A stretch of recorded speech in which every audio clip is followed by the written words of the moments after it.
How you doing? Good. How about you? Good, man. I just got back from a nice weekend upstate in the Catskills. We, Nice. I was staying there with my girlfriend. We were at Urban Cowboy. It's like this lodge, and my favorite part was that they have a private screening room where you have like a couch and a nice leather setup with like a big ottoman, and you can text the number, and they bring you popcorn and candy and drinks and stuff, and they Ooh. have like an Apple TV loaded up with a ton of movies. So we watched Big the first day, and then the second day we watched Dune. Oh, whoa, And they have cool. like a nice sound bar, and it was awesome. I'm so stoked for Dune 2. We actually watched it. We started it, and then we turned the subtitles on. And I know there's Yeah. people I've met who have tried to watch Dune, and they don't get it. And I have to say, if you got to try it again with the subtitles, because if you can follow the story, it is so well done. That movie was so well done. And but you have to know enough about what's going on because it moves fast. And I actually read the books when I was younger, and I have also seen the movie when it came out, like in IMAX. And even this time, I was like, it was way better. It was way better. Yeah. Yeah, I have two comments. First, I might be showing my age here, but for any movie that my wife and I watch, we put on subtitles. We watched Oppenheimer like a month ago, and like just before it even started, we're like subtitles. Yep. So yeah, showing my age. But I read the first Dune book, and I felt like the movie was made for book readers. Yeah. When I was watching it, I was like, yeah, I don't know how I would know what's going on if I hadn't read the book. Like, you know what I mean? Like, it feels like Hmm. it's made for book readers. Yeah, but I think if there was a few parts where I stopped and explained things, and man, once you get in it, once you're following the arc of the story, it's like the Bene Gesserit, the grandma witch or Hmm. whatever comes and tests him, and he puts his hand in the box. And I'm explaining. It's like, oh, they're like the Jedi. They kind of pull the string. She's like, who are the Jedi? What are you talking about? Okay, okay. So it's like imagine the Illuminati, and it's like, okay, House Atreides is America, right? And they're getting powerful. And the spice is like Afghanistan. It's like that's Arrakis. It's like Afghanistan, and the spice is like oil, right? Because that was kind of the allegory, kind of the metaphor in it. And it's like really critical to the native population, but it's valuable to the world players. And there's this House Harkonnen who has just been sitting there, mining oil for generate. Maybe it's Russia, and the emperor is worried because you got America over here. They're getting too powerful, and they want to kind of level the playing field. They're becoming even more powerful than the emperor. So the way they conceive to do it is say, America, you got to go look after Afghanistan now. We're going to kick Russia out, and they're going to be pissed about it, of course. And once you go and look after Afghanistan, by the way, it's really dangerous there. There's worms underneath, and there's a lot of mining equipment you need to know how to operate. Russia's like, we spent 80 years there building up a fortress. Also, they didn't treat the natives very well. Um, but the emperor is like, hey, on the side, if they have a hard time once they kind of move there, no one's going to care about it. And it's like, once you kind of get the thread of the story, and then you drop the Bene Gesserit in, he puts his hand in the box, and like, it's so awesome. And also the music, the soundtrack Yeah. to that movie is so good. And he's like, all of a sudden, it's like the lamentation, like the screaming sound. And it's just like, I got chills like 6 times in that movie. It was awesome. It was, and I'm so stoked for Dune 2, man. It is so, so good. It was awesome. Is Dune 2 this year? Yeah, it's March 1st, dude. It's in like a week. Wait, It's in like really? 10 days. No, Yeah. really? It's coming to IMAX in like 10 days. Oh man, I'm dude, I was thinking it was like a year away. Okay, No, wow. I'm telling you, man. You got to you got to watch it again. Even if you watch it like we watched it over 2 days, because it's like a long movie. So you put like an hour of it down with your full attention and the full volume on. It's like pretty exhausting. It wears you out. You need a Yeah, little yeah, yeah. cleanser afterwards. So if you watch it with subtitles on, just get a refresher. Get those big moments that are. You're gonna be so stoked for it. And then I was telling her, I was like, so I read the original 6 books, and I was like, no matter what you think where this story is going. Yeah. You have no idea. I was like, do you want me to tell you one crazy thing? She's like, no. I was like, dang it. But I was like, I was just wanting to talk about Dune, man. It was a blast. It was a good time. That So I is was, true, man. The Dune story, you don't know where it's going. you do not. And if you only read the first one, you also don't know. I mean, there's so much that happens, but man. So yeah, I just got back in town. Got my hands on the keyboard for the first time since I was in the Catskills dreaming about sandworms for the last 4 days. So, um, Nice. anyways, today we're going to do a blog post club. We've got a cool blog post that came out last week, February 15th, from the React team. It was fun to see a post from them. They've obviously been super busy. But yeah, a lot of good stuff here. Saw Andrew tweet about it, and the blog post is from a bunch of folks on the React team. So we're going to read through this. I'm sharing my screen right now, so we'll put this up on YouTube if you want to follow along, but you can just listen to because we're going to read about it and just kind of talk about, I don't know, just the points that are interesting to us and just our take on it. So what do you think? Does that sound good? Yeah, that's awesome. Sweet. Okay, so this is React Labs, what we've been working on February 2024. In React Labs post, we write about projects in active research and development. We made significant progress since our last update, and we'd like to share our progress. Okay, so the first one here is the React compiler.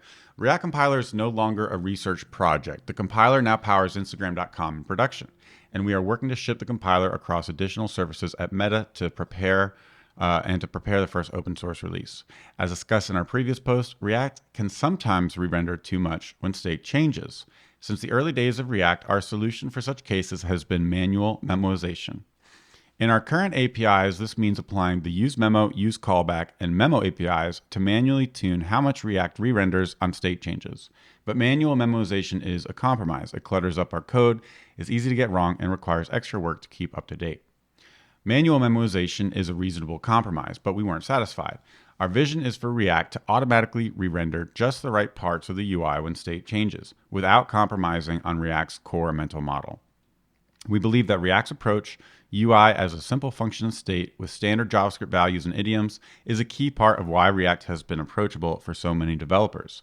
That's why we've invested in building an optimizing compiler for React. JavaScript is a notoriously challenging language to optimize thanks to its loose rules and dynamic nature. React Compiler is able to compile code safely by modeling both the rules of JavaScript and the rules of React. For example, React components must be idempotent, returning the same value given the same inputs, and can't mutate props or state values. These rules limit what developers can do and help to carve out a safe space for the compiler to optimize. Of course, we understand that developers sometimes bend the rules a bit, and our goal is to make React Compiler work out of the box on as much code as possible. The compiler attempts to detect when code doesn't strictly follow React's rules and will either compile the code where safe or skip compilation if it isn't safe. We're testing against Meta's large and varied code base in order to help validate this approach. For developers who are curious about making sure their code follows React's rules, we recommend enabling strict mode and configuring React's ESLint plugin. These tools can help to catch subtle bugs in your React code, improving the quality of your applications today, and future-proofs your applications for upcoming features such as React Compiler. We're also working on consolidated documentation of the rules of React and updates to our ESLint plugin to help teams understand and apply these rules to create more robust apps. To see our compiler in action, you can check out our talk from last fall. At the time of that talk, we had early experimental data from trying React Compiler on one page of Instagram.com. Since then, we shipped the compiler to production across Instagram.com. We've also expanded our team to accelerate the rollout to additional services at Meta and to open source. We're excited about the path ahead, and we'll have more to share in the coming months. Wow, that is super exciting. There's so much here. Let's scroll up to the top here. Yeah, you want to talk about like the first thing they mentioned with the well, let's just talk about the first thing, it being on Instagram. Pretty awesome, right?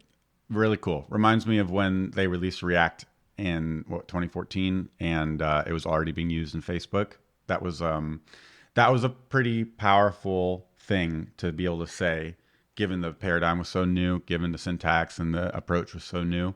I think if it hadn't been extracted from production work, that would have seriously hampered React's adoption in the early days, especially. Yeah, this is like one of your core beliefs on open source too, right?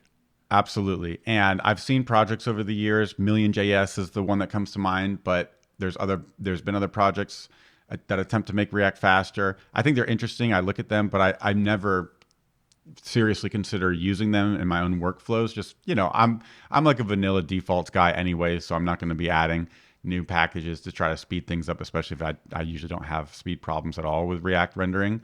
But this is the kind of thing that is going to make me more interested in it, and I think is again going to help with adoption. They're obviously wanting this to be something. React doesn't add features that they don't think every React developer wouldn't benefit from, right? Right. So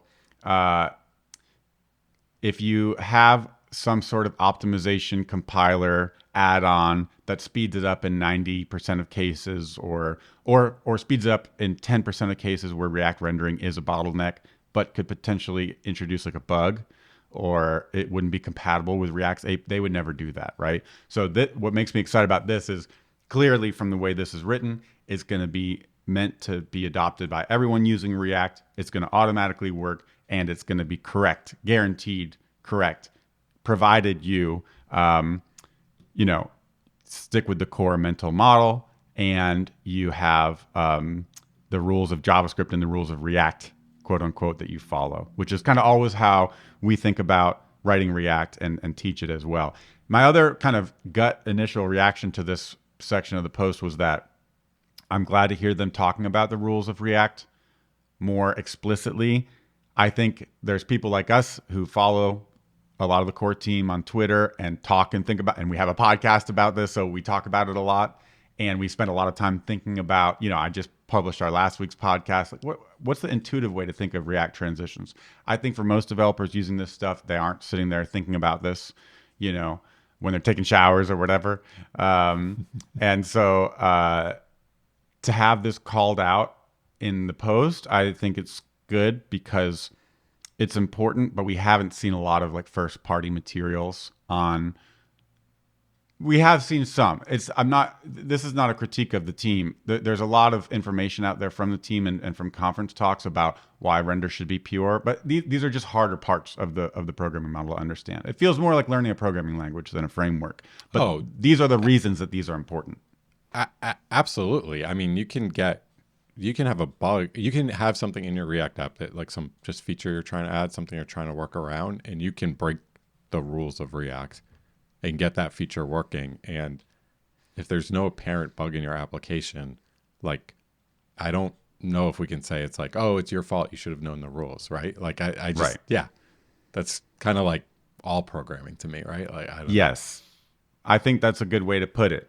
There's a lot of ways you can, maybe you have a memory leak in your Rails app in a route, but because you refresh every navigation, you never see it. And technically you're writing bad Rails code or bad Ruby code, but it doesn't surface. It's not a problem. In this case, there's lots of ways you can break the rules of React. You can write an impure component. You can call date.new in your render function. You can read from a ref during render, all of these little things. And it's hard to programmatically always suss them out, which is why they created strict mode. It mentioned strict mode down here. I know when strict mode, yeah, go ahead. You want to talk about this? Not even like suss them out. It's hard to even know that they're bugs. Yes. I can do date.new in a component and we can go 6 months without seeing the bug that it's causing. Right. Now, and by the way, this is one of the reasons I think the compiler is so exciting is that maybe it can warn you like, hey, I couldn't optimize this component because I'm not sure how that would work. But yeah, if they're saying they can detect components that can't be optimized, that'd be really cool. You could give you like fast feedback on something you're doing wrong. And then maybe you're like more motivated to go learn about pure renders and so on. I think that's a great point. I also think that's like, the way this is developed has been very bottom up.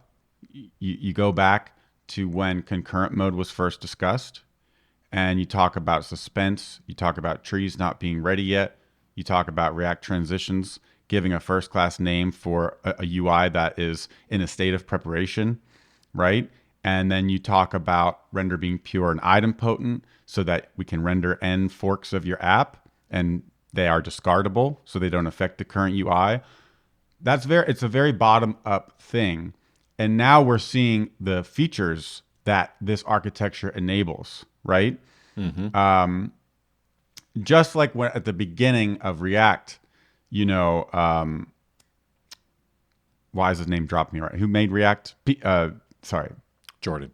Jordan's talk on functional programming and why he thinks React got adoption was because of functional programming styles that are fun and composable. But he also talked about the importance of pushing side effects to the side.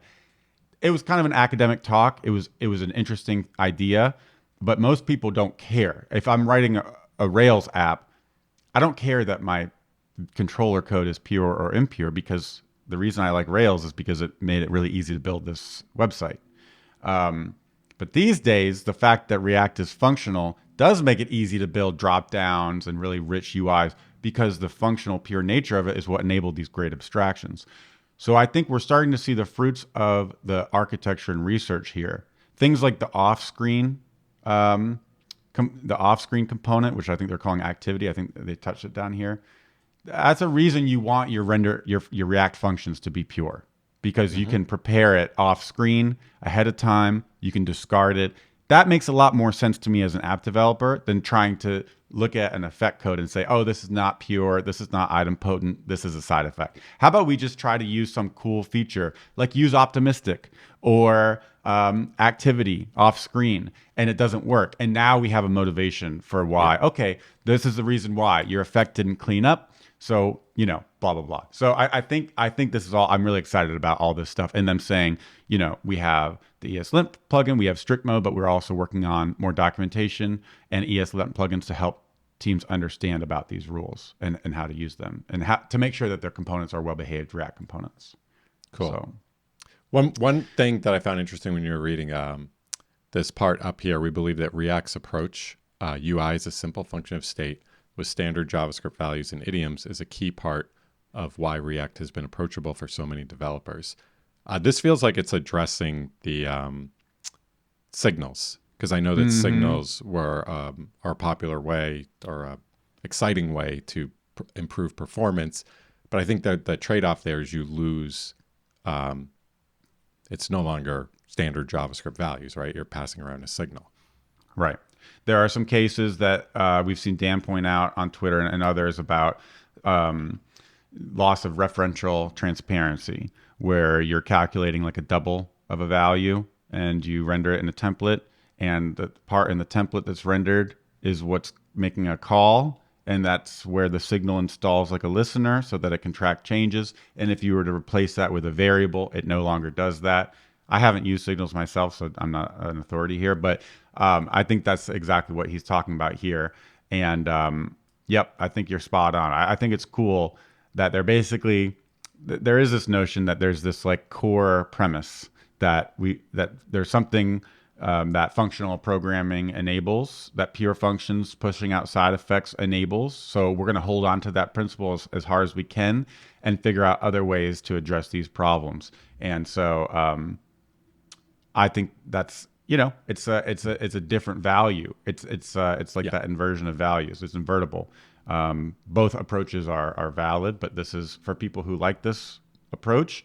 It's nice to see them extending it and making it solve for cases that it wasn't able to work for. Maybe it wasn't performing enough. Kind of re-render all the time, every frame. Just like with animations, right? You have to step outside the paradigm for some 60 frames a second animation. Maybe eventually you don't have to, and you wouldn't need a motion value to do something like that. You could imagine something like that, right? Something else I wanted to say is that, kind of along the same lines of how we think a lot about how to write React components that, you know, are well-behaved React components that we understand.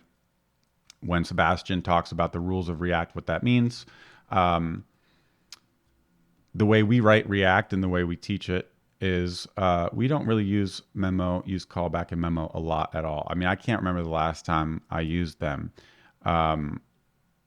I think the most one that you would use would be that we've used is callback, because there's a level of composition you get to where if you start passing something into a component, um, it starts getting recreated on render. So that's more of like that's the closest thing to something that's like you need it to be correct. For it to be correct, well, it's not even about correctness. It's just about it triggering over and over because the Stability. function's recreate. It's stability. Yeah, yeah. Right. So if you define a function during render and then you pass that function down to a child component, every single time your parent component renders, your child component's going to receive a new prop. Like your child Right. component is literally going to think, oh, I'm getting a new prop. And Right. if you have an effect or something that depends on that function, now Right. that effect is rerunning. And yeah, so I would say of these three, use callback as one I reach for to stabilize a function, which I know, like, I don't even think you're supposed to do. Like, I don't think it Right. I mean, guarantees again, stability. technically, these are all about optimizing performance. So they shouldn't affect the correctness of your code. And for example, maybe if you did write an effect that was being triggered because you were passing a callback that was being re-rendered as a new prop, Yeah, I find some way to the not effect didn't prop have it. a cleanup or something like that, you know? And so there's these should basically you should be able to remove these from any React code base and it should have the same behavior. But these are APIs that are for optimizing performance. And you know, and there was a couple year period there where people were talking about adding memo to every function, every component, using callback for every, you know, every function handler they wrote. And every time I think every time we've seen this with teams or folks that we've been consulting with or mentoring with, it's usually because of something else going on. For example, the URL changes, you have an effect and you update state, right? Or a prop changes, you write an effect and you update state, and you don't want that thing to keep happening because you're really hoping for that one change to happen during that one re-render. So you use memo so it doesn't run again, something like that, which is kind of not the right way to think about it. So just wanted to say that we don't use these a lot, and I don't think most folks need to or should. They really are for places where React rendering is the bottleneck, which doesn't really happen that much. I think it happens in places where you can imagine, like, you know, doing a drag and drop calendar and you're listening to mouse events. This kind of falls into the category of animations. And if you were going to write this as just a bread and butter React set, you know, set state updating kind of component, it would cause problems, right? This is really, it's really tricky to talk about this because there are definitely situations where you do need these tools. But Absolutely. it's also true that most people overreach for these tools. Yes. So if That's you say the right way of something, saying it. if you say something like you shouldn't be using them, Yeah. that's going to be true for 90% of the people, but there's going to be 10% of the people that are listening that are going to be like, no, I have to use these. Like, I actually have Yes. a valid use case. Absolutely. The problem that we've seen is it's hard to know, are you in the 10% or are you in the 90%? And so That was a great way of saying what I was trying to say. Another way to say it is, let's snap our fingers. React compiler comes out. You're looking at a code base with a bunch of memos and callbacks. You install it and you remove them. It's worth understanding before you do that if you were using those tools to get a certain behavior instead of using them to fix rendering performance. If you're reaching for those tools because the behavior of your React app is not correct, it's not doing what you want, and the only way you can figure out how to get it to do what you want, when I click this, this shows here. When I change the URL, this thing updates. I had to reach for a memo or a callback so that I didn't get a re-render. You know, you're like avoiding a re-render because re-rendering would cause your UI to be out of sync with some other part of the UI. That's the thing that I want to make sure people stop and ask. And having React compiler, you know, that automatically does this is not the right way to solve those problems in the first place. These are supposed to solve rendering performance problems. Compiler is going to make it so that you don't even have to use these at all. So you'll basically a well-behaved React application, a well-written React application will already be at the ceiling of its possible performance out the gate, thanks to the compiler. And if you're having trouble with getting the UI the way it's supposed to be, then this is not about that. It's just about fixing performance bottlenecks. Yep. Yep. I think a way I like to think about this too is like we should be able to like come into your app and press a button that says like re-render every 20 milliseconds, and your app might like slow down. Like we might see like maybe a performance hit, but the functionality should absolutely still be the same. Perfect little smell test, little litmus test right there. You should always be able to, you should think of being able to re-render any component in your React app at basically any time. There's some animation or something like that, because things like animations, React doesn't know that state. Or even there's times where you rely on the DOM state for like the highlight position, right? Rich Harris actually had a really interesting talk about this, and he was talking about the difference in philosophy here and how there is a lot of state that's outside of React. And anyways, that reminded me of that. But yes, you should be able to re-render your React apps, any sub-tree of components, any tree of components every 20 milliseconds, and you should get the right behavior. I think that's a great little thing to keep in mind when you're building React apps. Before we move on, I think we should link your video on strict mode, because strict mode, if you're questioning like, oh, does my app actually have these problems, or is there a way I can know? You have a video where you walk through strict mode, and it's basically going to tell you everything you need to know to check this. Sometimes it's not easy to get to the answer, but your video explains everything you need to know about strict mode, which I think is really good. Nice, thanks. I totally forgot about that one. This is another one of those examples where the team comes out, talks about strict mode at a conference. They talk a lot about it on Twitter and in documentation, but it's easy for folks to say, my app works without it. And like you said, there's no bug that I see. It's not on in production, so I'm not going to worry about it right now.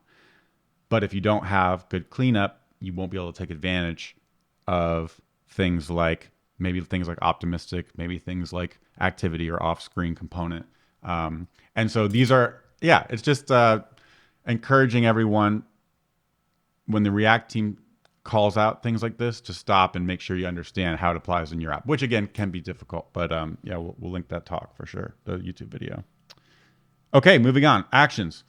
We previously shared that we are exploring solutions for sending data from the client to the server with server actions, so you can execute database mutations and implement forms. During development of server actions, we extended these APIs to support data handling in client-only applications as well. We refer to this broader collection of features as simply actions. Actions allow you to pass a function to DOM elements such as form. So we see, for folks listening, there's an HTML form with an action prop and an input named query, button type, submit, and it has a search as the inner text. The action function can operate synchronously or asynchronously. You can define them on the client side using standard JavaScript, or on the server with the useServer directive. When using an action, React will manage the lifecycle of the data submission for you, providing hooks like useFormStatus, useFormState, and useFormState to access the current state in response of the form action. By default, this is cool. I hadn't heard about this yet. Yeah, these are awesome. This is great. By default, actions are submitted within the transition, keeping the current page interactive while the action is processing. Since actions support async functions, we've also added the ability to use async await in transitions. Oh my gosh. Really? Mm-hmm. I missed this part. This allows you to show pending UI with the isPending state of transition when an async request like fetch starts, and showing the pending UI all the way through the update being applied.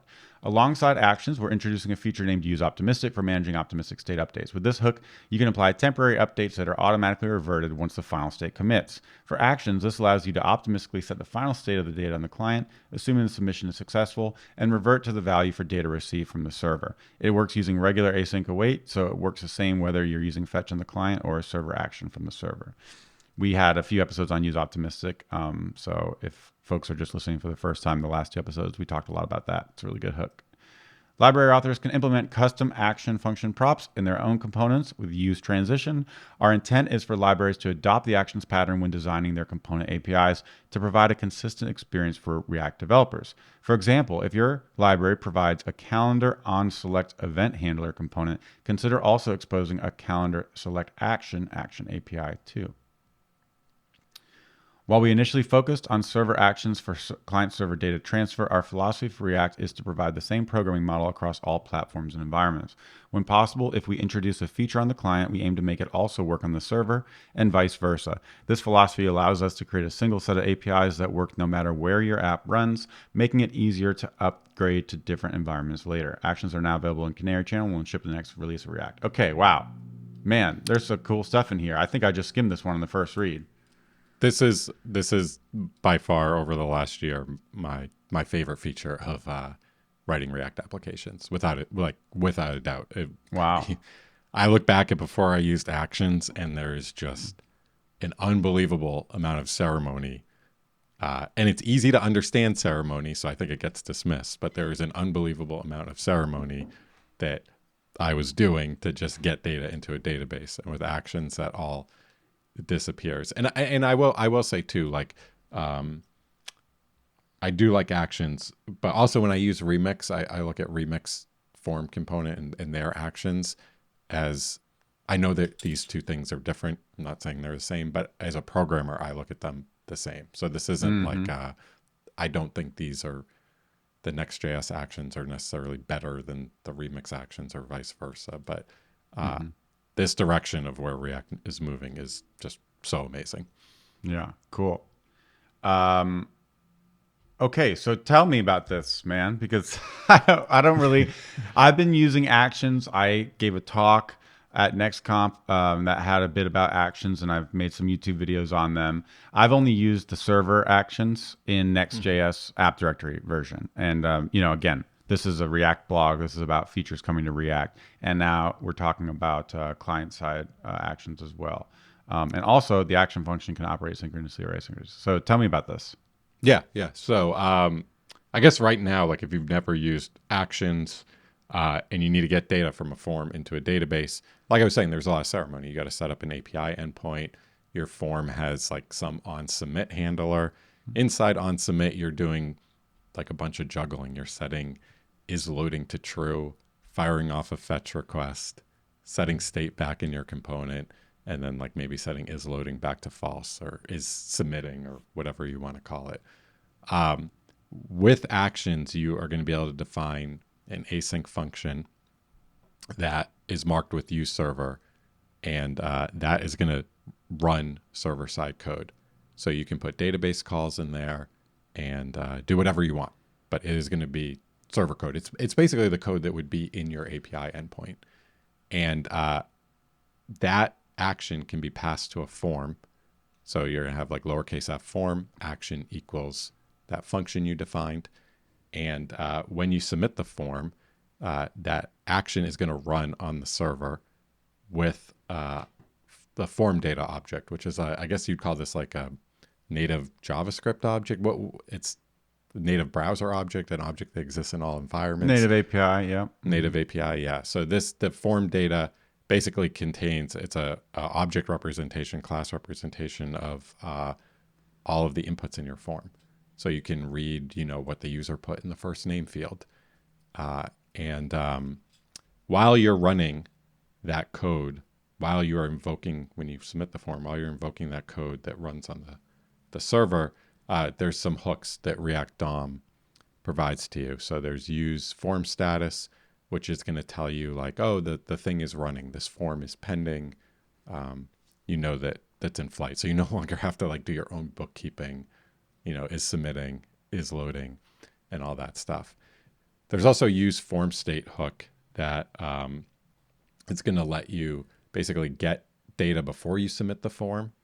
You can look at it, then you can call an action in it, and then you can like modify the result of what the code on the server returned, and your component is just going to like re-render with that form state. So this is a place where you can like do validations or handle server errors, something like, you can validate on the client that like they put in an email address, but then you can handle something like an account already exists with that email address that can only come from the server. You can kind of handle all that with form state. Cool. It's a very like if you've ever used use reducer, it feels a lot like that. It feels like you're writing a reducer that feels like you're writing a reducer where the state part is on the client, but the action part is on the server. Yeah, it's awesome. It just makes handling forms so much easier. Like just not only does it handle all the state and the status, but just the not having to wire up an API endpoint is just so sweet. Yeah, cool. Yeah. Can you explain this part? It says, during development of server actions, we extended these APIs to support data handling in client-only applications as well. Yep. So originally, when actions were talked about, it was like you would write form action equals function, and that function would be a use server function. That would be a function that runs on the server. But there are times where you want to pass an action that runs on the client. So there are times like right now, like, oh, you want to handle a submit on the client. How do you do that in React? Oh, you use form on submit. Yeah. The problem with form on submit is that it's just kind of like it's an on submit event. Like React doesn't know that your form is submitting, that you're firing off async functions. Like React has no idea. It's just calling on submit. It's not keeping track of what you're doing in on submit. So you can use an action here that is, it's a, like there's no, let's just pretend you're writing like a SPA. Yeah, create a React app or something. You can write an action here that that can take advantage of things like use form status, use form state, because React knows that you've kicked off an action. So the action is just going to be an async function that runs on the client.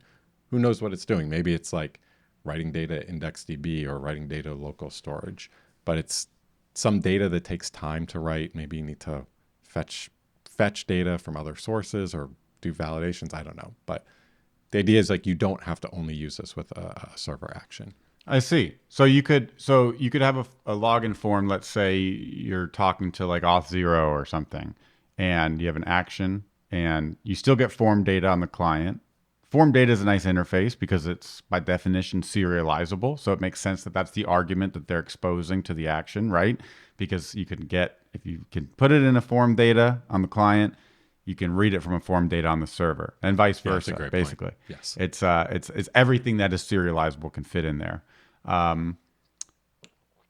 If you had a client form that was logging in, instead of calling a server-side action that was in your own server, but it wanted to make a fetch request or call some SDK, talk to Firebase, for example. You're saying you can do action, form data, await Firebase SDK.login with form data.get username, form data.get password, and you're going to get use form status and use form state from all that. And it all is on the client. Oh, cool. I didn't know that. It's just so conforming to the same interface. It's an action prop, and it gives you the form data, and that's it. Yeah.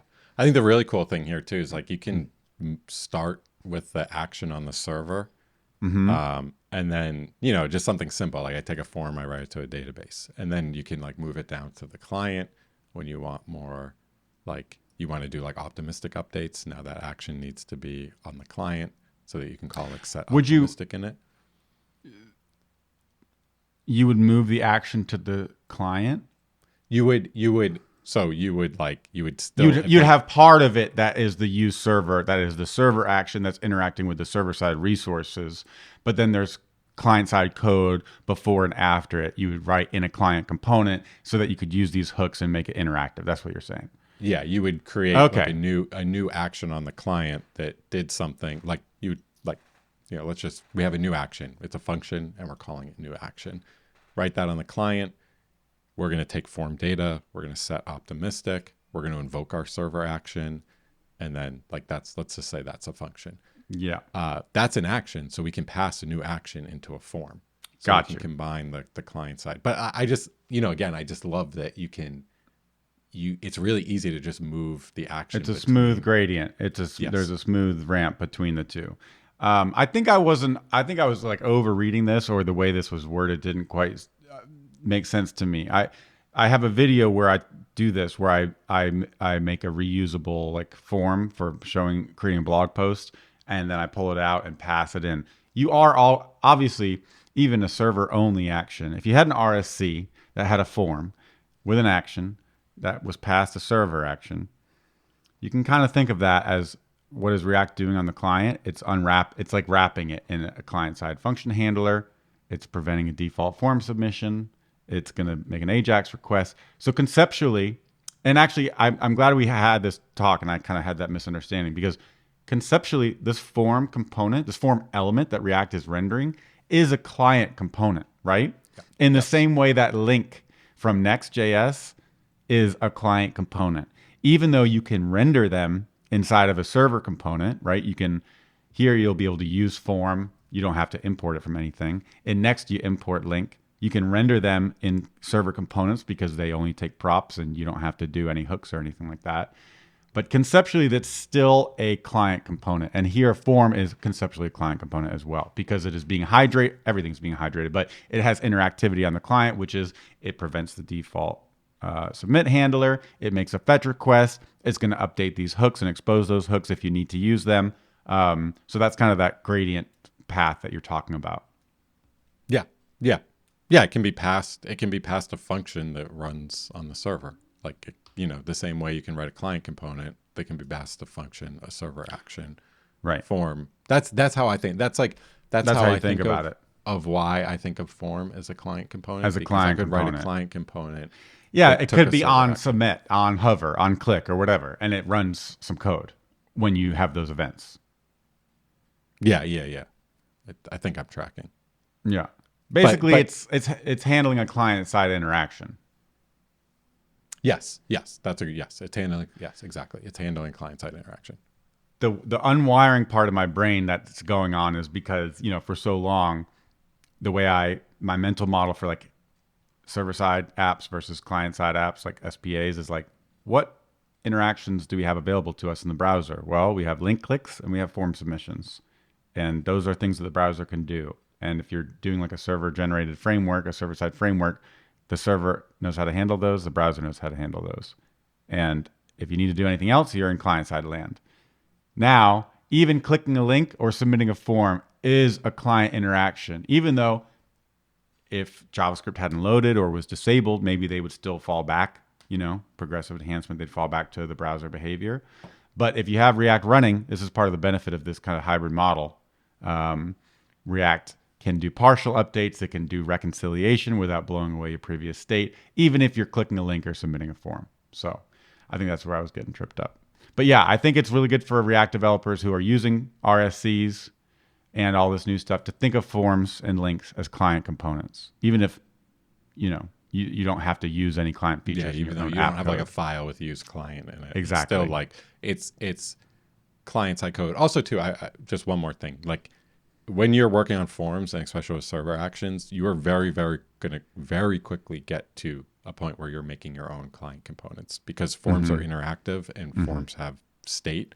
So like if you just had a form and you're only passing it a server action, like I think that's like a really good way for like teaching or just seeing how it works.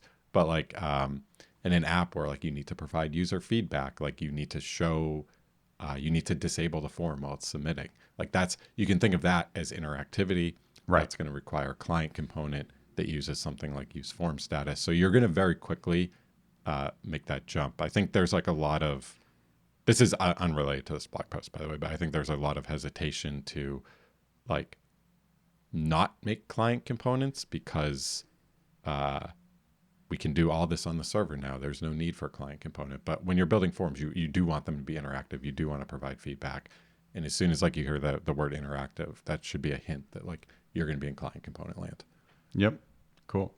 All right. Before moving on, just want to hit this section. Library authors can implement custom action props with use transition. Our intent is for libraries to adopt action patterns. For example, if your library provides an on-select event handler component, consider also exposing a calendar select action API too. Can you explain this one? I think I'd want to see example. I'm guessing if I had to guess from this, I'm guessing they would want to They'd want calendar to await select action. Oh, they'd want calendar to call the select action prop that the user passed in within a Yes. transition. And that would be part of the, again, the rules of React, or the kind of the heuristic here is that if we expose a prop, something like select action, when you select a day, we are going to take your prop that you passed into select action. We're going to wrap it in a transition and call it, and it's going to be an async function, right? Just like action is on the form element. So the form's action prop kicks off a transition and it takes in an async function, right? OnSelect doesn't do that. OnSelect is just called with the selected day in a function. I don't know if it's going to kick off a transition. It does, because look, they said, look, with use transition, right? Library authors can implement custom action props in their own components with use transition. No, but Yes. I'm saying I don't know if the form is going to kick off a transition. Yes, it does. It says right here.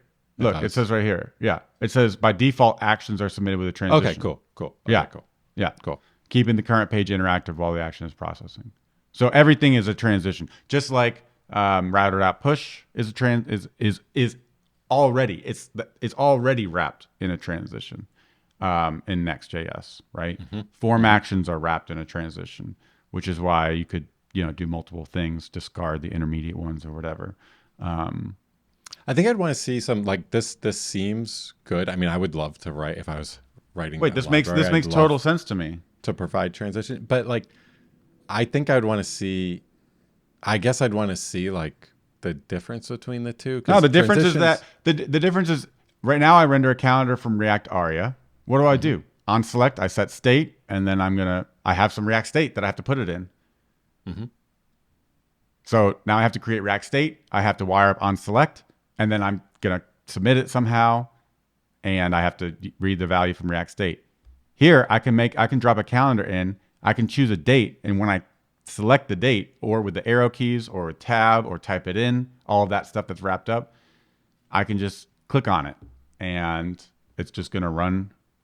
It's just gonna run a server action that I pass. I can say select action equals function use server, set the date of the event right there, right in the server action. I don't have to. I know, but I think again, I want to see it because I think you're going to want like feedback really quick. Like you're not just going to want to fire a server action when someone selects a date because the user is going to have no idea that something was fired. Well, of course you could. So the way these headless UI libraries work today is that they all render HTML inputs with the data selected, and they keep them in sync. That makes it really nice to use with remix forms or server actions at the form level. So you could drop a calendar in a form, and the form could have the action that saves the data, right? But there's lots of use cases where you want to, like a tweet, single button, single interaction forms. So now you can just do it with these libraries. You're saying you select a date in a calendar. The headless UI library automatically updates the date. But then in the background, you're like firing off actions to like log that to the database. Exactly. Maybe it's optimistic, right? It gives you a pending thing. So let's say you had a preference for like light and dark mode that's like saved. Some preference that you toggle in a drop down. Maybe you select a version of something. I don't know.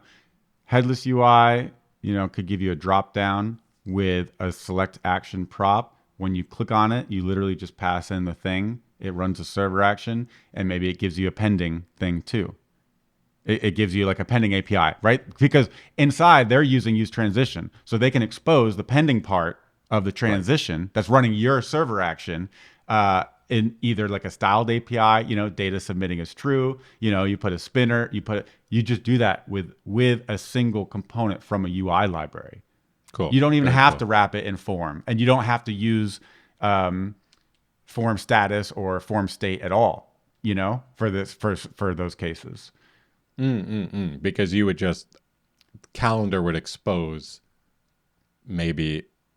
Dude, change your status in Slack. You change your status in Slack, right? From from away to here or something like that, right? It's a drop down, from headless UI, and you just click here. All you rendered was a drop down, and you have an on select that gives the selected thing, and then you call use server and you save it. You don't have to wrap it in a form. You don't have to write action. And if there was some common use UI need for the pending state of the action that you passed in, they could expose it with a data attribute on their thing, or they could, you know what I'm saying? But I guess this is where I'm saying like I need to see it. So like while your action is running, and I guess this is like up to the library implementer, but like while your action is running, what state is your status in? It's up to well, it's in a transition, so by default I guess it would be the old one, but maybe there's some way to, maybe they can combine. I'm thinking it's just saying in the same way that a form, you could imagine a form library using form action prop, use form status, and use form state, and exposing a higher level API for you, so you don't have to, use client, create some state for use these hooks, show it. You could imagine a much simpler, streamlined API that pulls all these things together. Maybe even use Optimistic, right? That does this for sure, you. You pass in drop down optimistic true. Exactly. And so, yeah. Again, I just like, I'm only commenting because I don't really understand this. So cool. I think this is neat. I think it's a cool idea. I think when they said our philosophy, initially it was for client server data transfer. Our philosophy for React is to provide the same programming model across all platforms and environments.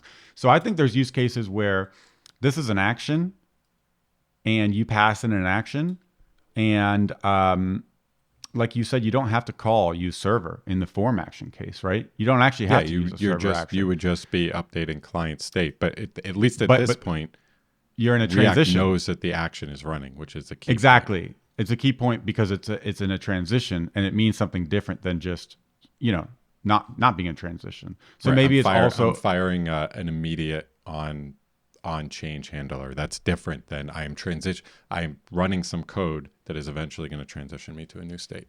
Exactly.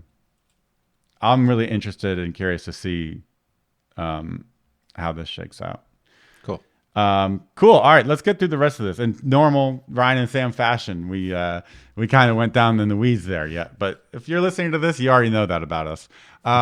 New features in React Canary. We introduced React Canaries as an option to adopt individual new stable features as soon as their design is close to final, before they're released in a stable Semver version. Canaries are a change to the way we develop React. Previously, features would be researched and built privately inside of Meta, so users would only see the final polished product when released to stable. With Canaries, we're building in public with the help of the community to finalize features we share in the React Labs blog series. This means you hear about new features sooner as they're being finalized instead of after they're complete. React server components, asset loading, document metadata, and actions have all landed in the React Canary, and we've added docs for these features on react.dev.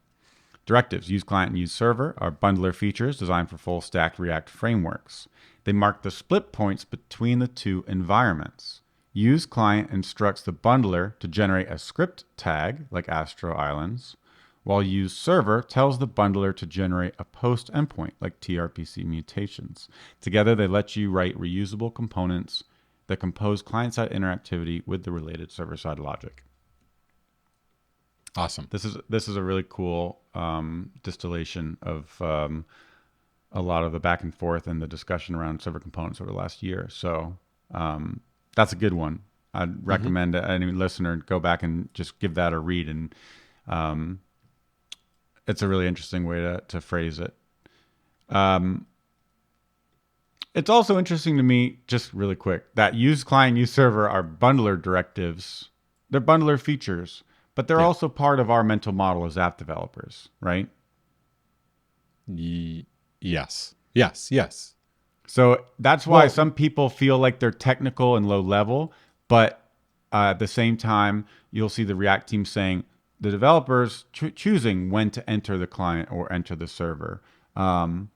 I guess in the same way we choose whether to import drop down from my shared lib file or from an NPM package, right? Import statements are a bundler feature, but they're also part of how we organize our app. And maybe this is kind of the most natural place at the top of our files, thinking in terms of modules and how they get shipped, to the right place. It's a bundler feature, but it's also part of the mental model of app developers. When I think the way I would like explain this to someone that like has never heard these is I would say, okay, imagine we have a page component, and this page component renders a div, and then it renders list files on server. That's a component, and then right underneath it, it renders counter that you can increment, and then it closes a div. So it's just a file, renders those two components. It imports both those components. And if you pop open list files on server, that's going to use like Node.js's FS APIs. It's going to go and just get all the files on your server and like print them in a nice UL-li list. And then if we pop open the other component we're rendering, counter that increments, that's going to be like just very simple use state. And then it has a button and it sets state equal to state plus 1 every time you click that button. And if you kind of look at those two components, the server component, the list files component needs to run on the server. Like that can't run in a browser. It can't, like it's listing files in a directory on your computer. Browser doesn't, like no browser JavaScript has access to that. And if you look at the counter, that's like responding to click events. That is, it's got different for every user. Memory. What? It's different for every user. Different for every user. It's got in-browser memory, so when like you reload the page, that counter is going to get reset back to 0. And so that's very clearly running in the browser. It's not running on the server. It's not like running in Node. But when you look at this component, with the div that imports both of those components, like it's just importing both of those files and rendering them. So how can React know that this one needs to run on the server and this one needs to run on the client? Like how can it possibly know? And so that's how I kind of tee up. This is where use client comes in, and this is why you need a bundler, because a bundler is going to tease those things apart, and it's going to say, okay, thing with the Node APIs that lists all the files you're going to run on the server, and thing with the browser memory on click increment counter, I'm not going to run you on the server. I'm going to wait till you get to the client to run. So nice. Love it. Cool. Document metadata. We've added built-in support for rendering title, meta, and metadata link tags anywhere in your component tree. These work the same way in all environments, including fully client-side code, SSR, and RSC. This provides built-in support for features pioneered by libraries like React Helmet. Love seeing this coming to React. We've used React Helmet back in the day a bunch, and there's probably still lots of bugs in all those libraries because it was a tricky problem to get right. So pretty cool to see React tackling this. Dude, the first time I did this, I rendered a title tag, and it just magically showed up in the head, and I was like, wait, hold on, wait, what? Like, it's just amazing. It's just like what you would, it's so cool, and it's awesome. What you would expect. So yeah, this is an awesome API. Very cool. Asset loading. We integrated Suspense with the loading lifecycle of resources such as style sheets, fonts, and scripts so that React takes them into account to determine whether the content and elements like style, link, and script are ready to be displayed. We've also added new resource loading APIs like preload and pre-init to provide greater control for when a resource should load and initialize. Do you understand what the heck this is talking about? Yeah, I am preparing a video right now for this. Oh, cool. I am just blown away by this. So I'll kind of walk you through kind of what I've been doing. By the way, I've hit some snags with this that I think they're more like a lack of my understanding. But I have to make some reproductions to really grok it. So I'm a little like delayed on this, but the basic story I can explain, and it is awesome. So imagine you have like, just imagine like not React, a regular HTML server. You serve up a link tag to a style sheet, and then underneath it, in that style sheet, you have a CSS rule for like my card. And then right underneath that, back in our HTML, right underneath that link tag that loads a style sheet, you're going to have a div class equals my card, and you put a whole bunch of stuff in there. When the browser hits that link tag, it's going to go and it's not going to render anything. It's going to like block, go fetch that CSS, And then once that CSS is loaded, it's going to go render the rest of the page.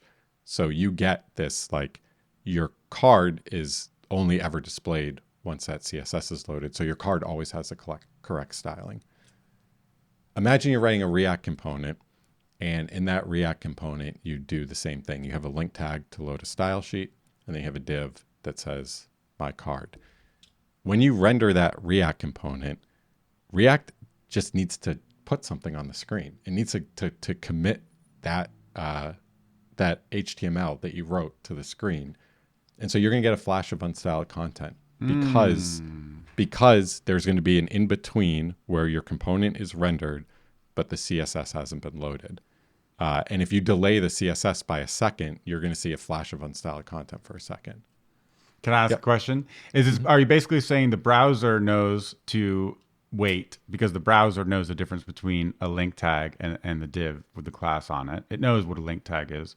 But when you write the React component, what is React doing? It's reconciling, it's getting the JSX, the new JSX tree, and then it's calling like, inner HTML this or that or whatever. Exactly. You can't like stop in inner HTML. Like the browser is like, okay, you told me to put this on, you told me to draw these pixels. I'm going to draw these pixels. I haven't loaded the style sheet. You told me to insert that in a DOM, so I'm going to start fetching that. But in the meantime, that class doesn't exist, so I have to render my card with no styling. Where when the browser is like parsing HTML from a server, it like is going to get there and it's going to block. And I'm not like, maybe there's like different props to the link tag or different rules around, how you do this, but for the most part, like your CSS is going to go into your head tag, and just a normal server rendered application, your CSS is going to go into your head tag because CSS generally affects everything on the page, so it should go in head. And the browser is not; it's going to wait for that CSS to load until it draws. It's a blocking asset. Yeah, it's a blocking asset. If it didn't, like think about it, every website you visited, you just get the default styling, and then like all of a sudden Yep. Turns out blocking on some assets is pretty important. Yeah. So with the React version, like the browser doesn't know. Like the browser can't say like, oh, you did an inner HTML, but I'm like gonna ignore it until I go. Like that's not how it works. So this is where asset loading comes in, and this is so cool. You can set this thing. And specifically, I'm going to talk about the link tag that loads style sheets. They mention the style tag as well as the script tag. You can also have link tags that load things other than style sheets, but I'm going to talk specifically about the link tag that loads a style sheet because that's kind of the example I gave. You can set this prop called precedence, and you can give a precedence of like low, medium, or high. The reason you need to give a precedence because load order for CSS is important, right? The order you load CSS files could affect previous CSS files you've loaded. So precedence is basically telling React what is the importance, where should this be in relation to the other CSS files that React has loaded. Okay. But adding precedence is a signal to React that when you are rendering this component will not be ready until the CSS file is loaded. Oh, so suspend? It does. And this is where kind of like where I need to dive a little deeper. It's not the link tag that suspends, and it's not your component that suspends. It's like the whole app goes into the suspended state. Is it a transition or like? Well, we'll get to the transition case in a second. Okay. But I was thinking like a transition where they wait on the asset to load, but like they could throw away that render or something. Yeah, that is. But that always requires suspense, right, for a transition to take time. Right. So there is something that's triggering a suspense boundary. Again, this is where like I need to dive into the source but if I wrap the link tag in suspense, that suspense boundary doesn't trigger. If I wrap the component in suspense, that doesn't trigger. But if I wrap the whole application in suspense, that suspense boundary I see. Trigger. And I think I have like there's some assumptions I've kind of made here, but just let me continue. We'll come back to that. Finish the story. Yep. So when React is rendering this thing with a link tag with precedence, it is going to suspend, which means that you're going to trigger some high level suspense boundary. Like I said, this is a suspense boundary that wraps your whole app, which is usually just an empty suspense boundary. And you're not going to see anything until that style sheet loads. And then once that style sheet loads, everything unsuspends and you see my card rendered with the correct CSS. So this is really cool. I mean, it's just really cool that like you can now have, you can now load CSS and say the component isn't ready until the CSS is loaded, in the same way that if you have like a component that fetches data, you can very easily say this component isn't ready until it has its data. These are requirements that components have in order to be able to render. And it's to me, it's just so cool that like, yeah, this CSS is a requirement for rendering this component correctly. And React is going to make sure before it draws that component that the CSS is loaded. And just to kind of like the issue I've been running into here and where I need to dive deeper.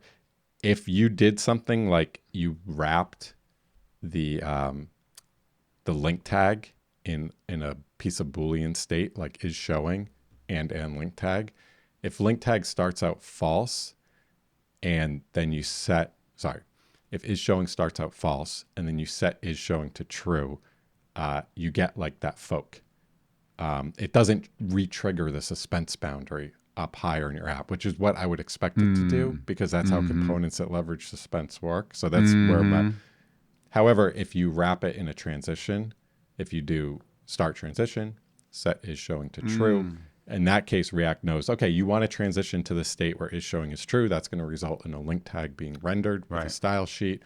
I am not going to immediately transition to that state because I need to load the CSS. And then once I load the CSS, once I load the CSS, I will render.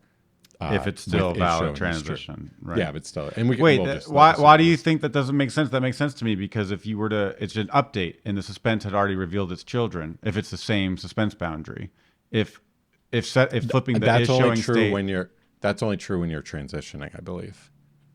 So if I have like no transitions, you're right. If you just throw a promise, I should trigger something up the tree. Yeah. There's one more comment about this I want to make, is that another cool thing, similar to the document metadata section that we just talked about, when you render a link tag in a component, React is not going to render it in line in your components. It's going to hoist it up to the that's cool. Tag, and Like the title tag. Like the title tag. So all your CSS is going to live up there. Just some random other stuff I found, like while I was researching this. The CSS doesn't unload when you unmount, and there's a few reasons for that. One is unloading CSS causes every DOM node to have to recalculate, right? If a CSS file gets unloaded, every DOM node on your page has to basically recalculate to see. It's a layout calculation. If it was dependent on that CSS, so that can be like cause performance hits. And then like also you might have like an animation in that CSS file. So if you're unmounting, you actually want to keep the CSS loaded so you can like let that animation finish. So because of those reasons, like the CSS doesn't get removed. You can think of it as like the CSS gets added at the right time, but it's not going to get removed.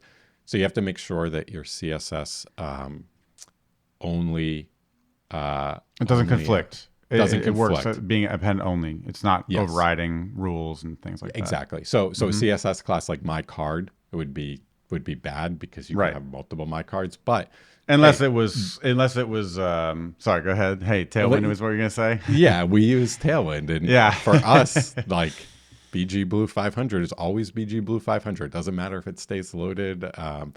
So it works well for Atomic CSS, and I think folks who are writing CSS themselves would probably be using something that generates class names for the component. Exactly. Like I know with like Next, it's like CSS modules. Yeah. So you're like guaranteed that any CSS you write in this component is like only ever going to affect this component. So again, like my knowledge of modern CSS is like use Tailwind, you know. Right. So I don't know No, what the I other think tools are doing. whatever tool people use, they're gonna programmatically avoid any sort of conflicts. Point Cool. being, you get to declare at the component level the CSS as a async dependency of this component that Yeah. blocks it from rendering, which is cool. You could declare a font that this component depends on as an async dependency.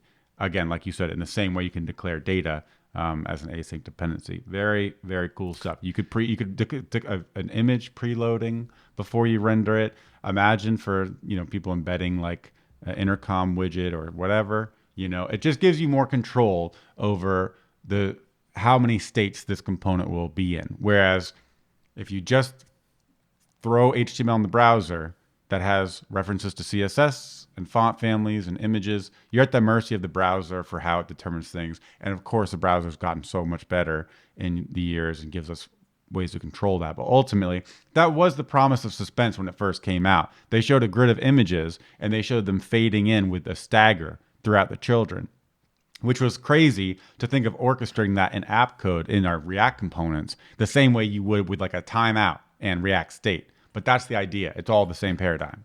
So, It's really cool. I don't know, like I have trouble like I'm excited talking about this, but it's just so cool that like the same thing that you use to the same primitive that you use for your components to fetch data and for them to yeah. signal it's not ready is the same primitive that you use to say your CSS isn't ready. Your component Yeah. isn't ready. Why isn't it ready? Well, there's all these reasons, like you just said. So Yep. Yep. It's a also state. It's in a state of preparation. Yeah. why I'm so excited about this is in my RC implementation, you have to basically write your own router, and different pages might load different CSS, and so you want to transition to a new page. You don't want to render that page until Right. its CSS is loaded. So this is just such like an easy way. It's like, oh wait, Wow. I don't That's have to do awesome. anything. React's just gonna That, get that CSS loaded for me. Okay. just like it was blocking on the data, just like it Yeah. was Yeah. blocking on a Exactly. loader or Exactly. whatever. Exactly. Exactly. That's really neat. That's really, really cool. Um, that's awesome. I mean, you can imagine blocking on fetching the hero image and calculating the aspect ratio so that you do, but it's dynamic, right?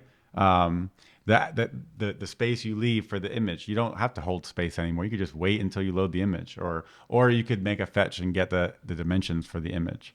Anytime you see folk, right, it probably has to do with some problem like this where the layout of the page depends on the assets, and now you can basically block rendering on loading those assets. Very, very cool stuff. All right, actions as shared above. We've added actions to manage sending data from the client to server. You can add an action elements like form, access states with use form status, handle the result with use form state, and optimistically update the UI with use optimistic. Since all these features work together, it's difficult to release them in stable channel individually. Releasing actions without the complementary hooks for accessing form states would limit the practical usability of actions. Introducing React server components without integrating server actions would complicate modifying data on the server. So before we can release a set of features to the stable channel, we need to ensure they work cohesively and developers have everything they need to use them in production. React Canaries allow us to develop these features individually and release the stable APIs incrementally until the entire feature set is complete. Current set of features in React Canary are complete and ready to release. Awesome. That's a great little. That's great. Yep. Why aren't these things added in a minor version? Why that's really Right. great. Next major version of React. After a couple of years of iteration, React Canary is now ready to ship to React Latest. A couple of years of iteration. I just gotta say, honestly, it's very impressive to me.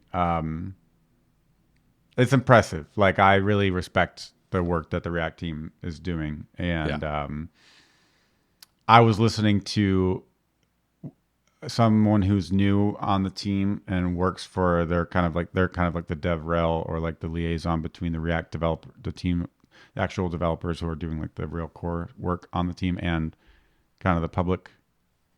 I forget what his name was. Was it Dan? Maybe Matt Carroll, Matt. who I Matt. think is the author of this blog post and I author think on this blog I think post. that's who it is. And he was saying he's done this sort of thing before, and with his year on working with the team of React, he's never worked with any team that has gone so far down a path and abandoned it because they were convinced it was the wrong, ultimately it was the wrong solution. And I was like, I knew that in like my heart, just from like us following them over the years and watching their conference talks. But to hear that from him was really cool. And there's just mad respect. Like, you know, imagine just spending, this is like your Aristotle or Plato, and you spent 20 years on your thesis, on your, your master work. And then you realize like, you have to abandon some truth that you held. It's impressive. I think it's really, really cool. And it's cool now. I'm happy for the team to see them come together in a cohesive set of features that work together and solve all these problems in such an elegant way. Case in point, the asset loading thing being exactly the same, as Suspense. So pretty cool stuff. After a couple of years of iteration, Canary is ready to ship. As latest, the new features mentioned above are compatible with any environment your app runs in, providing everything needed for production use. Since asset loading and document metadata may be a breaking change for some apps, the next version of React will be a major version, React 19. There's still more to be done in preparation for release. In React 19, we're also adding long request improvements, which require breaking changes like support for web components. Our focus now is to land these changes, prepare for release, finalize docs for new features, and publish announcements for what's included. We'll share more information about everything React 19 includes, how to adopt the new client features, and how to build support for React Server components in the coming months. I'm psyched, man. Off screen, React renamed to Activity. Since our last update, we've renamed a capability we're researching from off screen to Activity. The name off screen implied that it only applied to parts of the app that were not visible, but while researching the feature, we realized that it's possible for parts of the app to be visible and inactive. Visible and inactive, such as content behind a modal. The new name more closely reflects the behavior of marking certain parts of the app active or inactive. Okay, that's cool. So you're on Instagram, maybe you're on Twitter, and you hit tweet, and now you're on like tweet/new, but you see the timeline behind you, and you don't want that thing like updating. Like maybe it's actually still like getting updates, but it's not gonna commit to the screen. So you're not going to see like tweet numbers going up. You're not going to see tweets being deleted. You're not going to see a notification because you're on tweet/new.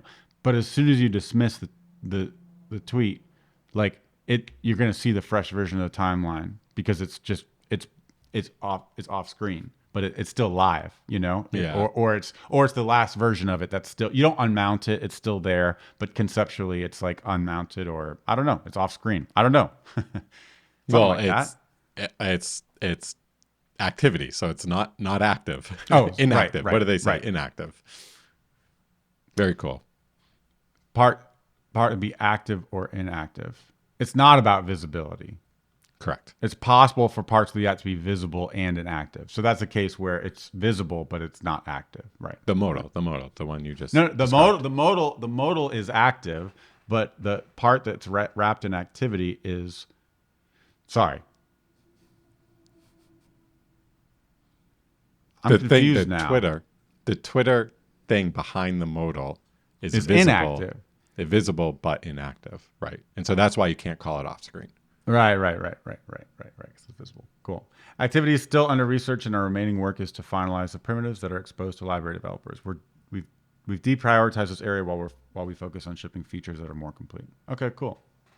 I think in my mind, I have no idea like where I would use this API in reality, but in my mind, I think of like this idea: can I render like 3 different pages? Can I like render the home page, and then can I render the page that I think you're most likely to navigate to next, and then just have like some seamless transition? That's between exactly what those I 2 was pages? thinking of. Yeah, so but I have no idea like what that API is going to look like. Like, are there literally like 2 components rendered and one is just like wrapped in like activity, inactive, true or something? I don't like, again, Great I don't question. know, but Maybe it's like, I think of a carousel. I think of a carousel, and the smoothest carousel, you can do a carousel with mount and unmount animations in firm motion, and it does its best, right? It's actually usually really fast. But what if you mount the next one, but the component takes time, it needs to be prepared, right? Like we were just saying, for one reason or another. So if you mount and enter it in, you're going to have to do a placeholder for it, something like that. and it's going to be black. Maybe an image pops in or some data fetching. You uses some skeleton screens. What if you could render the next page of the carousel, the next slide of the carousel in Activity right now, which prepares it, but it doesn't render anything. It doesn't mount it to the screen. It doesn't change your DOM tree ever, but you fetch all the assets needed for it, everything needed for it, the data, and then you run your normal mount animation and exit animation like normal, except you've already prepared it ahead of time. Pretty cool. That would be yeah. I mean, just thinking of like, if I want to preload data for the next page, again, like carousel is like, it's nice, but it's like, to me, it's like advanced. I don't build a lot of them, but I build a lot of pages. And if I could a lot of times when I want to preload data for like the next page, there's like, just like, there's all these like, it's a lot of imperative APIs. Code. Yeah. Like when I think of carousel, React is just a render. I know Carousel is like a good analogy. It's a proxy for like on Instagram, when you tap links, you're rendering new pages and then you swipe back and you're going through the stack, you know? And that's like, I've always thought of that as like off screen. There's a stack of off screen, you know, you navigate away and instead of unmounting it, you put it off screen or whatever. But yes, it would be neat instead of having to call imperative methods like preload data, warm the SWR cache, you know, preload this image. You just render the component because the component knows how to tell its parent when it's ready. And rendering it, the act of rendering it, is what kicks off all those dependencies being fetched. So if you put it in Activity, it can fetch it all so that by the time you remove Activity, boom, it's ready to go. All that stuff is already there. So the render attempt gives you the final result. That would be awesome. Yeah. I'm guessing that's where it's headed. That would be my guess. Because the whole point is all of these things are inside the component boundary, and it's the act of rendering that kicks off everything you need to know about it. You don't need to know anything else. You don't need to run get server-side props for this page component to work. You don't need to set up a portal over here for this thing to work, a container over here. You don't have to load it, right? That's the whole point. It's all in the component boundary. So I'm excited for this, man. Cool. Well, hey, if you stuck with us, that was a long one, but that was pretty fun. This is definitely like the most exciting post directly from the React core team in a long time. It's cool to see the fruition of all this work coming together. I think there's going to be some awesome conference talks this year showing this stuff off. And I'm personally excited to see some of the higher level applications of all of this years of research and the journey we've taken from concurrent mode to concurrent features to suspense to data fetching with suspense to transitions to server components. It's basically been that journey. And this is where it ends. This is where this chapter ends and the next one begins. So it's pretty exciting. Yes. Yeah. Well said. But yes. Awesome. All right. Hey, thanks again for listening. If you have any questions for us or want us to talk about anything, hit us up at Front End First FM on Twitter. Otherwise, let's do it again next week. What do you think? Yeah. We're going to be away next week. Oh, we are going to be away next week. Maybe we'll slide one in before, but we'll see. We'll miss next week, but we'll be back after that. Wow, my brain just stopped. That's what happens when you spend 2 hours reading post. Listen, man, just take off work early tonight. Go watch Dune. You're gonna thank me for it. All right. Yeah. All right, everyone. I'm gonna try to figure out that link tag thing. That's what I'm gonna try to figure out. Yeah. Cool. Sounds good. All right. All right. Talk to you next time. Bye.